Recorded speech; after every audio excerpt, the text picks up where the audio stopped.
Dans cette vidéo, je vais te montrer comment coudre un couvre-livre comme celui-ci sur mesure. C'est très pratique, on peut s'en servir pour couvrir des livres, pour couvrir des cahiers. Moi, je l'ai utilisé ici pour couvrir mon bullet journal. Donc on va le faire sur mesure. Il y a des poches à l'intérieur, on a des rubans pour faire des marque-pages. J'ai ajouté aussi un petit élastique pour accrocher le stylo, donc tout plein de choses que tu vas pouvoir personnaliser. Pour commencer, on va prendre les mesures du cahier. Donc la première mesure à prendre, c'est la mesure du tour du cahier, donc la largeur de la couverture devant, la tranche et la largeur de la couverture derrière. Donc moi ici j'ai 31 cm et demi.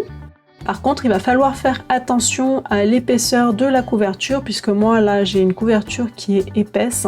Elle fait 2 mm de large, du coup je vais rajouter un demi-centimètre pour être sûr de prendre en compte cette épaisseur de couverture là dans mon patron. Donc on arrive à 32 cm pour ma couverture. Ensuite on mesure la hauteur de la page. Donc 21,5 et pareil, je rajoute un demi-centimètre pour l'épaisseur de la couverture. Et ensuite on va aussi mesurer l'intérieur de la page, donc ça c'est pour savoir à quelle distance, quelle hauteur feront mes pochettes à l'intérieur du livre. Donc il faut pas que ça soit trop grand, parce que sinon tu auras du mal à insérer ton livre à l'intérieur. Il faut le faire à peu près à la moitié, donc moi ici je vais compter 10 cm. Donc je vais te montrer comment dessiner le patron sur une feuille de papier, mais tu peux directement le dessiner sur le tissu. Donc la couverture, ça va être en fait un grand rectangle. La longueur ici, ce sera le tour du cahier, en prenant bien en compte l'épaisseur de la couverture. Et pour la hauteur, ce sera la hauteur du cahier, et toujours en prenant en compte l'épaisseur de la couverture. Et tout autour, je rajoute 1 cm de marge de couture. Donc cette couverture là, je vais la découper dans mon tissu extérieur et dans la doublure intérieure. Ensuite, je vais faire la petite pochette qui va maintenir la couverture sur le cahier. Donc la largeur de ma pochette, ça fera 10 cm. Et au niveau de la hauteur, c'est la hauteur du cahier. Toujours en prenant en compte l'épaisseur de la couverture. Mais ça en fait, ça va être un tissu que je vais plier en deux, donc je vais le doubler, je vais le multiplier par 2, donc je vais redessiner exactement le même rectangle à côté, et tout autour je rajoute une marge de couture. Donc de ces petits rectangles là, il m'en faudra 2 parce que il y a 2 côtés au cahier, il faudra que j'en mette un à gauche et un à droite.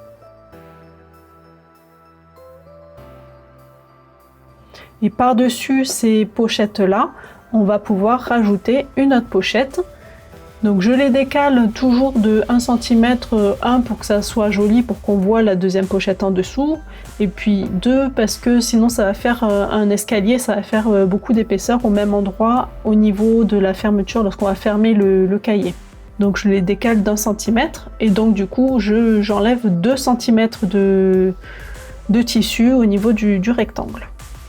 Donc au lieu de faire un rectangle de 10 cm, je fais un rectangle de 9 cm. Donc j'ai découpé mes rectangles dans mes tissus. Donc j'ai le grand rectangle de ma couverture dans mon tissu extérieur. Donc celui-là, je l'ai thermocollé pour avoir une couverture un petit peu rigide. Ce grand rectangle, je l'ai aussi dans ma doublure pour la couverture, donc mon tissu blanc. Ensuite, j'ai découpé 2 rabats dans le tissu rose. Donc ça, c'est les pochettes qui vont maintenir la couverture sur le cahier. J'ai aussi 2 rectangles dans le tissu extérieur, celui-ci il n'est pas thermocollé, pour faire des pochettes, donc elles seront décalées de 1 cm par rapport au rabat en rose. Ensuite, pour faire des marque-pages, il nous faudra du ruban et du biais élastique pour créer la boucle pour attacher le stylo. Donc pour l'élastique, on peut prendre 5 ou 6 cm, c'est suffisant.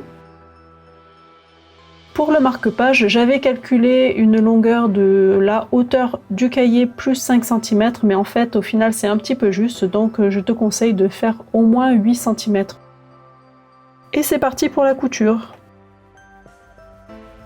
On va commencer par plier en deux envers contre envers toutes les pochettes, donc dans la hauteur, donc les pochettes dans mon tissu imprimé et les pochettes en rose. Je vais surpiquer les plis.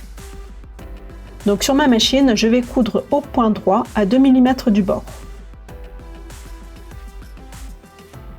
Voilà, donc on a les poches qui sont formées comme ceci. Donc là, si tu vois bien, il faut vraiment faire attention au sens du tissu parce que sinon tu vas te retrouver avec une pochette à l'envers. Donc là, comme mon motif a un sens, il faut vraiment faire attention à ça. Donc je superpose ici, je vais te montrer comment diviser les poches en plusieurs pochettes.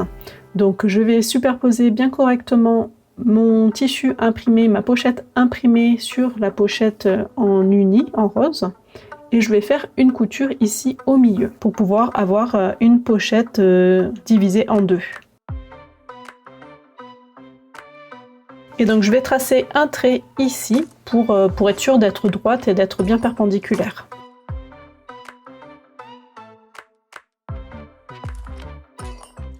Je fais ma couture au point droit à la machine. J'ai choisi de la faire avec un fil contrastant. Voilà, et donc maintenant on va pouvoir assembler complètement la couverture. Donc sur l'endroit de ma doublure, je vais déposer les différentes pièces vraiment comme je veux les voir lorsque ce sera retourné. Donc je pose de ce côté-là les pochettes que j'ai séparées en deux, j'épingle. De l'autre côté, j'épingle aussi les autres pochettes.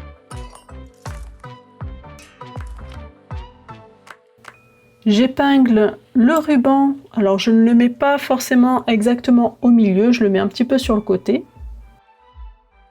J'épingle aussi l'anneau en biais élastique pour le stylo, donc je le plie en deux et je le dépose ici sur le bord.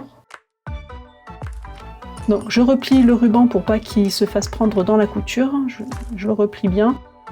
Et je vais poser par-dessus tout ça ma couverture en tissu extérieur, endroit contre endroit, et j'épingle tout autour.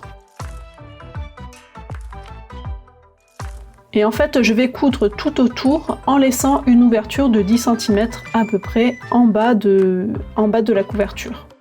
Donc je fais ma couture au point droit à 1 cm du bord, en pivotant bien dans les angles.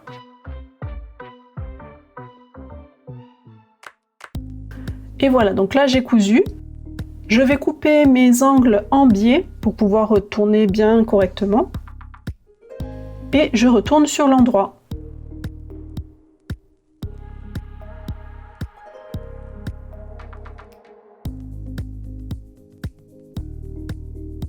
Je repasse. Et il ne reste plus qu'à fermer l'ouverture. Donc moi je vais la faire à point invisible à la main.